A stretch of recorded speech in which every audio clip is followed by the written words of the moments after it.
I went out as a young fireman to a young lady who had crashed her car, sports car, and she'd got the steering column of this MG car, about a 1936 MG, into her chest. And she'd got a sucking wound. You could hear air coming in and out through this wound in her chest. And I was full of, I knew a little bit. I certainly hadn't got a full year in at the time. And I ran out to see what I could do, and I was determined to do something, and I was horrified at the sight of it. And there was a man who was called Albert Lawrence, and he was an ex-naval chap. He'd been torpedoed 4 times. He'd seen a lot of people die, and I can see him now in my mind's eye with his arm round this young lady, and she looked up at him and said, "I'm dying, aren't I?" And I was horrified at the thought of, what do you say to somebody that is dying? And he just said, "I'm going to stay with you. I'm going to stay with you all the time. You've nothing to worry about. I shall stay with you." And she put her head on his chest, and her eyes closed, and she died. I'd got a lot of respect for that man. I learned a lot from him. Yeah. My name's John Parry. Worked on Barnsley Station predominantly for my 30 years. Did a short time at training school. Been to Royston, but predominantly Barnsley. Robert. Yeah, my name's Robert Sharp, but you can call me Bob. And I did virtually all my service on Barnsley Station. That's it. Brian? Brian Oliver. I was from the West Riding originally and served my time at Brampton Baylor for 10 years. And then I did some time in training school as an instructor, came back operational for another 10 years, and then finished in training school at Sheffield. Okay.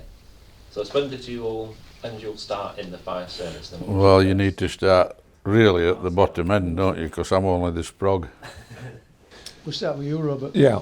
Well, I came out of the military in 1960 and joined Barnsley Fire and Ambulance Service. And now, people would say, what was the most dangerous thing that you did in the fire service? And what was the most frightening thing you did in the fire service? And without a shadow of a doubt, for me, the most frightening thing I did in the fire and ambulance service was turning out to a lady who was having a baby, and my driver on the ambulance gave me a maternity pack and said, "I'm going to get a midwife, you're on your own." And I managed to deliver this baby, and I can remember the midwife coming in at the front door and shouting up to me, "Is everything all right?" And I shouted, "Yes, the baby's," but not like that. "Yes, the baby's born, and it's a little boy." And she said, "Would you like a cup of tea?" And I thought, dear Lord, I don't want a cup of tea. I want you to come up here and make sure I've done everything right. And actually I had done. And Except answer the question, because he asked you when you started, not what you did. oh, of course. Yeah. I mean, I get carried away, don't I? Yeah. Here we go. Here we go. Yeah, started in 1960, worked on the fire and ambulance on Barnsley Station all the way through my service. Went on to other stations occasionally, but mainly Barnsley. Sorry for the interruption. No, it's like a very little anecdote. Right. I started in 1964 when I was 20 years old. I joined the West Riding. I stayed at Brampton Baylor Station, which is just the other side of Wombwell, for 10 years. And then I moved upstairs because in 74 it changed to South Yorkshire and they wanted a training school. So I moved upstairs for 4 years, came back operational, did another 5 years in Sheffield Training Centre and retired at 50. From there, wow.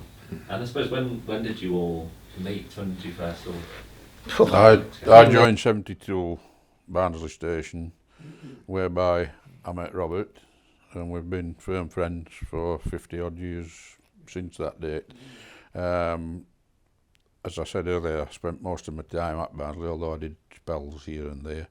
And then in 74, South Yorkshire came along and West Riding joined with all the other brigades, and that's where I met Brian. So again, 48 years we've been pals and remain so. So the three of us get on very well together because obviously we've known each other a long time. Yeah, absolutely. And I suppose what kind of, with the instance you attended back in those days, what sort of equipment did you use? How did it differ to what modern day firefighters use?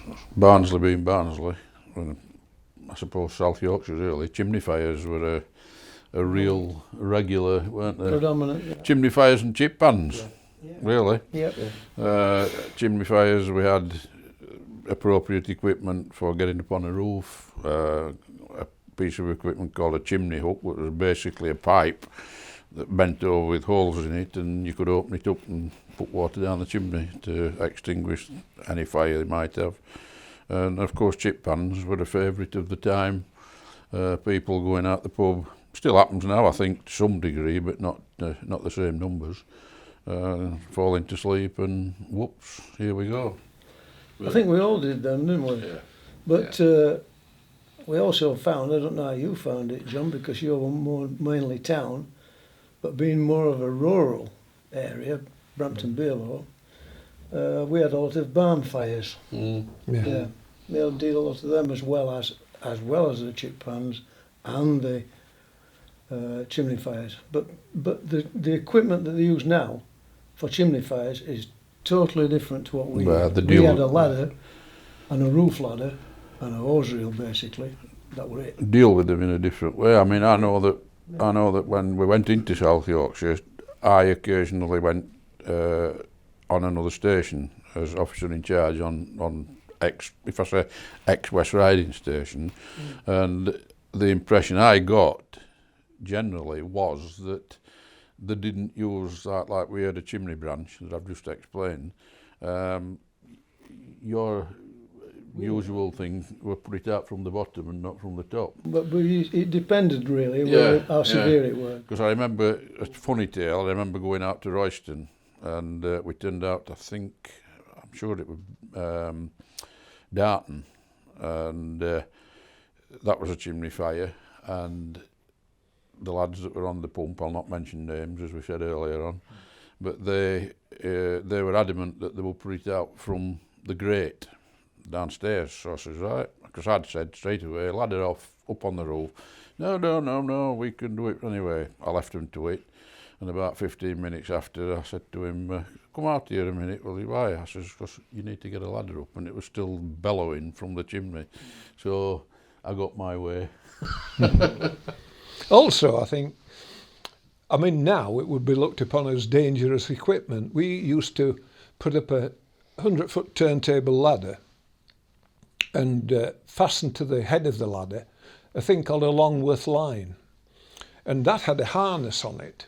And it was a means of rescue if you were working at 100 foot high. And you put this sling round you and just threw yourself off. As you went down, it was on a friction brake, which used to get very, very hot. And then another sling would come up on the opposite side, and somebody else could be rescued. So it was like that. Like a counterbalance. Counterbalanced. And that was something that would not now be used, because you can't test the line. Also in Barnsley, we used to use high pressure water for putting out oil fires. And you've got to be pretty good at that, because if you didn't, you're going to have an awful explosion. If I remember rightly, and I'm going to be corrected here, I think water expands 700 times its volume when it's involved in fire. So you can imagine one drop of water has got to expand 700 times. So a bucket of water, you can imagine what an explosion that would be. It could cause. Yeah. Can you remember some of the most memorable incidents you've attended over the years? One Brian. The biggest one I ever attended was in Rotherham at Hovis Flour Mill, and that were 26 pumps that. And we managed to get two table. It was winter time, obviously. We managed to get two table ladders to work, but they both froze up, and we couldn't get them back down again.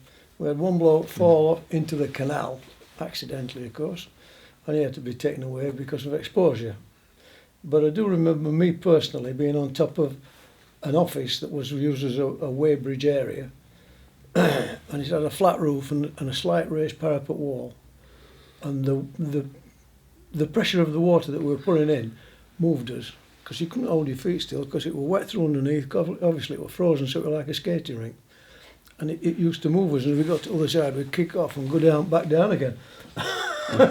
Yeah. And we finished up with icicles hanging down from your helmets. It was that cold. That's the memorable one for me. I think a memorable fire for me was the canister company on Sackville Street in Barnsley. And we were ordered by our chief officer to, along with another man, Derek Wilson, who sadly has died. We went in and we were using proto oxygen sets, 1 hour sets. And we went in with a hose line, and the smoke wasn't very, very bad, but there was a lot of noise from above us. And unfortunately, the floor above us gave way and dropped down behind us and came across our hose line. So we were in this cellar and no water. And I can remember looking at Derek Wilson through the smoke and signalling, this is not good.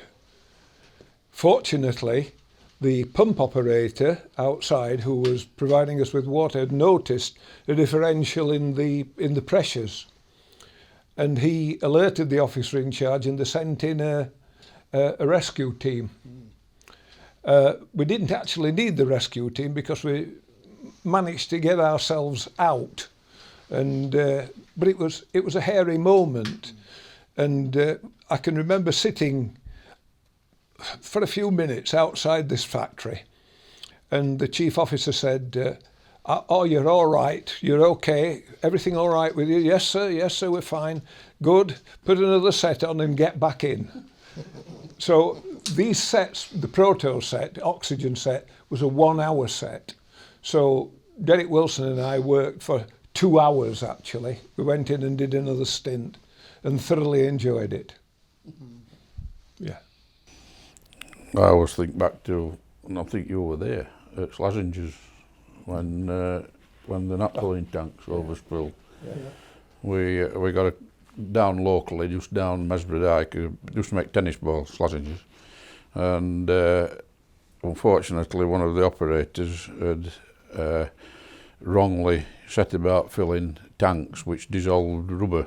Rubber obviously comes in lumps, and they have to dissolve it down to be able to work it.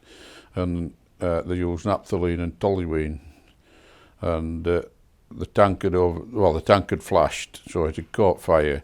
So you've got a room, probably as big as this room we're in now, with tanks in that were all on fire, but then the sprinklers went off. Of course, as you know, petrol oil floats on water, so off it went and finished up all over the place basically, and we rolled up with a couple of pumps, and the first one drove past. Before it did actually, there was just water coming out the door. They'd driven past. I stopped short, and then the lads went in with the foam. Well, got the foam equipment ready, but within seconds, Worcester and all the lot went, and you got just everything with about this much flame floating about outside, and there were just me and young Phil Gilliland, bless him, outside. we were only ones that were there. I said, do you know how to use foam equipment? He says, I think so. And he was just new recruit. I said, well, now's your time to learn quick. Because I said, otherwise, I don't know what we're going to do. And we started setting up. And funnily enough, in not too long a time, it had gone. And all these that were inside had managed to get hold of fire extinguishers and whatever they could and knocked it out. It melted the back end first appliance. Yeah, it did. It took melt number plates and one thing or another. But funnily enough, after we'd sorted it, basically, one of the chaps who I know now reasonably well, he one of the managers at the factory, he said, if you'd have gone in that little shed at the side there, there's bags of china clay, and if you'd just thrown that on, that would have. I said, oh, thank you very much, I'm glad you've told me that now. Yeah. But there were, as the width of this, basically the width of this room, there were 2 tanks with, I think, about 4,000 gallons of toluene and naphthalene at either side. So our concern was that the flames didn't get across there, because otherwise we'd have been looking down, I think. But, it's funny, really, because I was in there trying to keep this toluene cool. Yeah. Because we were very, very frightened that it was going to explode. Absolutely. I think that one probably one of the most, if I say, frightening jobs. Looking back, I mean, sticks in your mind. You get on with it at the time, but yeah. It's only after that you reflect and think, yeah. oops, that could have been a little bit different to how it turned out. Yeah. But you could go on forever. Number of jobs that you're in. I think also because Barnsley had got an A-type emergency tender, carried a lot of equipment for rescuing people from road accidents, and we were going out virtually 2-3 times a night in my early service, because of course there was no drinking and driving then.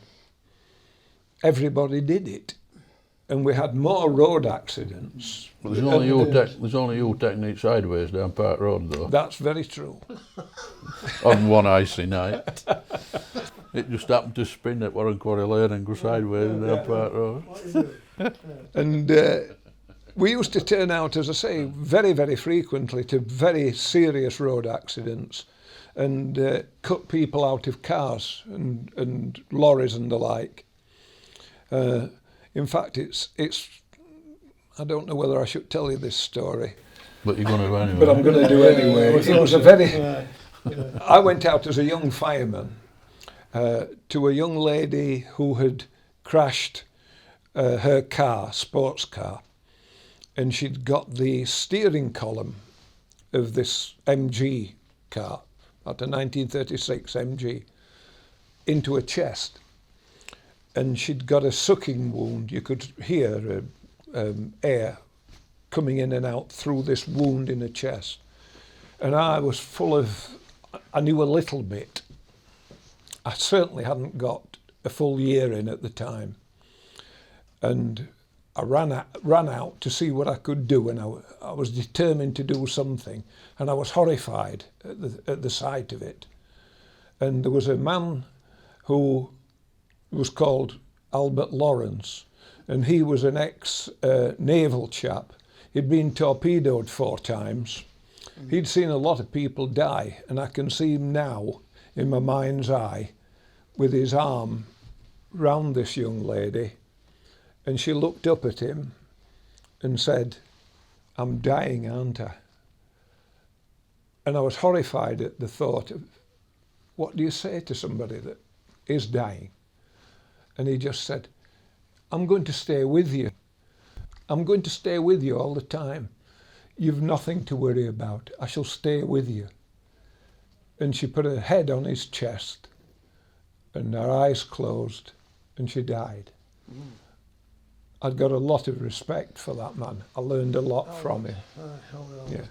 He was a member of the retired firefighters and died. He was he 96? 95-ish, I ought to be able to remember. Having an annual dinner, weren't we? And we named it Albert's Night. Yeah. Because he died the night we had it. The night that he died, he should have been there, but unfortunately being ill. And we decided at the end of the evening that being as that was the night he should have been there and he'd passed that night, we called it Albert's night and Yeah. continue to do so. He's stayed ever since. Yeah. Yeah. What's it like, that initial? Do you remember that experience when you turn up to like a job and it is like that one you mentioned, the Hovis one, where it's like a really big fire, and what your kind of initial thoughts when you get there? Well, there's newcomers, a lot to take in. There's quite a good expletive for it, isn't there? As soon as you get there, you see what's happening. Oh, there are many words. Fortunately, when I got there, there were already multiple appliances there anyway.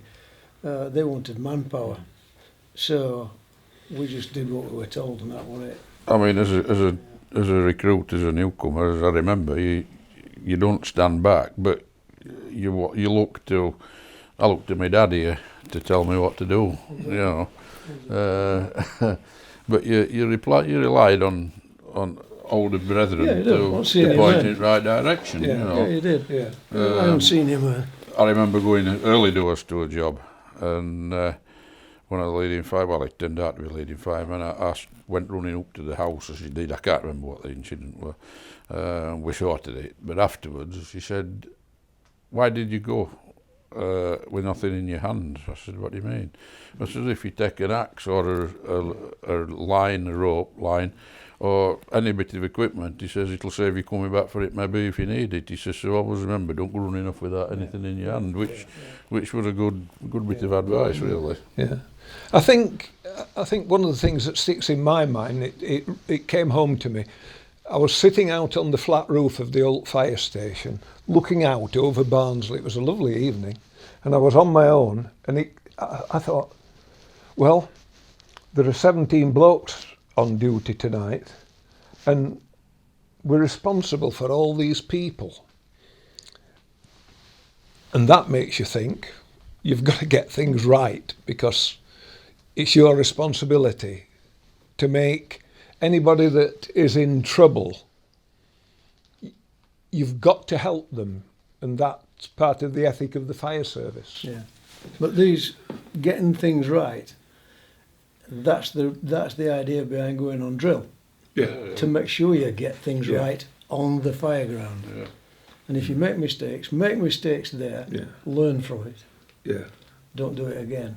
I mean, I'm sure you two will agree, whatever as a rank, as in charge of an appliance or whatever, you get the job, and as soon as you set off, your mind starts turning, I wonder if it's this or if it's that, should we need this, should we need that, and all the way you're mulling it round in your mind as to what's worst case scenario or if not, and of course when you get there then you look and it's something and nothing and you go, ah. Yeah. But at least you're already geared up for what it could be, and you're an idea what you're going to do. I mean, I can remember coming off drill one morning, and I heard somebody say, "My word, Cecil was on form today," and I'd never heard that term, Cecil. And I thought, I said to one of the firemen, I said, who's Cecil?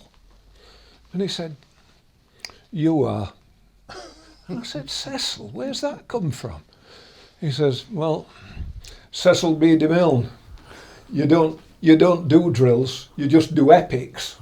We got everything out. Yeah. So I noticed you've got a few medals there for various things. What are they all for, each of those? Well, the easier ones are the Queen's Silver Medal and the Long Service Medal. Long Service Which medal. I've got but not wearing, I've only got the ribbon on. We've just got our senior squad here. Here's He's your got top something man. slightly different. The old man. He's been Well, in I've got the longer. medals coming from that side. Long Service Medal, Fire Service. Golden Jubilee Medal, Queen Medal. Military Medal for... No, correction. It's a military medal for service in Cyprus. And that one is a British Empire Medal, a Gallantry Award. I'll try and tell you about that. It's just an ordinary night on shift. And at about 7 o'clock on the Saturday evening, we got a call from the police. There was a man at the top of a 200-foot crane in the town centre when they were building the town centre, the old town centre. And we went down and the police were there, and there was an inspector, and he was trying to persuade his chaps that it might not be a bad idea if somebody went up to have a look and see if they could talk this man down. And they weren't keen on going up, and I went up and went out on the jib of this crane. And when, again, it's the same in the army, it's the same in the fire service, communications are perhaps not of the best. I'd got a radio which stopped working almost immediately. And I could see the man hanging on the end of the jib of this crane. I could see his hands. I couldn't see his feet. And I went out and talked to him, and he wanted his wife to come and see him fall. That's what he was saying. And I was trying to get him to stay where he was until I could get to him. And I was perhaps about a metre away from him. And I'd got it planned in my mind that what I would do was hold on to the stanchion of this crane and grab his wrist, because I knew there was a sub-officer coming along behind me, and he could hang on to me. What I didn't know was that this man's feet were braced, and had he pushed off with his feet and I'd grabbed him, I would have gone with him. I didn't know his feet were where they were. I couldn't see them. The people down below could see all that. They knew exactly what was happening, but I got no radio contact. And this man looked at me and just said, "Please." And his arms went out, and there was this tremendous gasp from hundreds of people that were below, and he'd gone. And what is it? What's the speed of a falling body? Fast. 58 feet a second. Per second. Yeah. And that seemed to be going on forever. And then this bang as he hit the floor. And afterwards I came down, and the then chief officer, when we went back to the station, I got to write a full report, obviously, about what had happened. And the chief officer said, get him a drink, get him a double rum. Well, I don't drink. And unlike my colleagues here, had I had a drink, I wouldn't have been able to carry on for the rest of the shift. Now, it must have been a particularly bad news night for the newspapers, because the following morning when I went off duty, I went on to see my mother, and she was absolutely shocked, because one of the neighbours had run into the house at about 8:30 in the morning and said, "Oh, Mrs. Sharp, your Robert's on the front page of the News of the World." To which my mother said, "Oh dear God, what's he done wrong now?" And sure enough I was. But I mean, it was a story, it must have been a very, very poor news day for them. And unfortunately, I then got to go down to Buckingham Palace to get this medal. It was the police, the coroner, and the fire service, but really the police and the coroner that put me forward for this medal. And we went down, my wife and my mother and my eldest son, who sadly is dead now, went down to Buckingham Palace and received the medal. And the Queen was absolutely lovely, and she said, you're from Barnsley, aren't you? And I said, yes, ma'am. And she said, I can remember coming to Barnsley, and I can remember getting off the train and walking up the very steep hill towards your magnificent town hall. And I was very impressed with that. And she said, I said, yes, ma'am, yes. And she said, tell me, what do they call the street that goes up from the railway station to the town hall? I couldn't remember. I was overcome by the situation. It's Regent Street, actually. Yeah, but you'd have probably got wrong street anyway, I knowing probably you. would do. Yeah. And I said, Queen Street, ma'am. And she just nodded. She was quite pleased with that. That was the end of that story. Yeah. The reason for that interjection is that Robert's not very good with directions. Directions, no.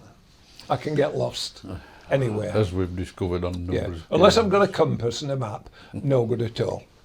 Yeah. What's been your favourite part of being, when you're in the fire service, what's your favourite part of being in the fire? It's just as Brian mentioned earlier, camaraderie, working with an absolute cracking team, and doing a job which is, well, quite fulfilling. Majority of the jobs that you go to, you come away with a success. You've saved somebody's day, not particularly saved somebody's life, but you've saved somebody from some perilous situation, and it's just good. It's good, and the fire service was also always looked at as being the people that came out, which is why it went to a rescue service. But unfortunately, in this day and age, I still use the Royal we're no more popular than police or any other public service, as you've probably seen from broadcasts, etc., where people just don't seem to understand that we've no other interest than helping them, basically. I think also one of the things that I find difficult to accept now is that fire service personnel get attacked in certain areas, and I never got that. I never got that in the whole of my 30 years service. So it's just, I think it's probably just that people... Way of the world, Robert. Sadly, it is the way of the world. Yeah, I think it is. But certainly the esprit de corps within the fire service, certainly when we were in, I can honestly, truthfully say, I would have been happy to die in the fire service trying to do the job that I loved. Certainly.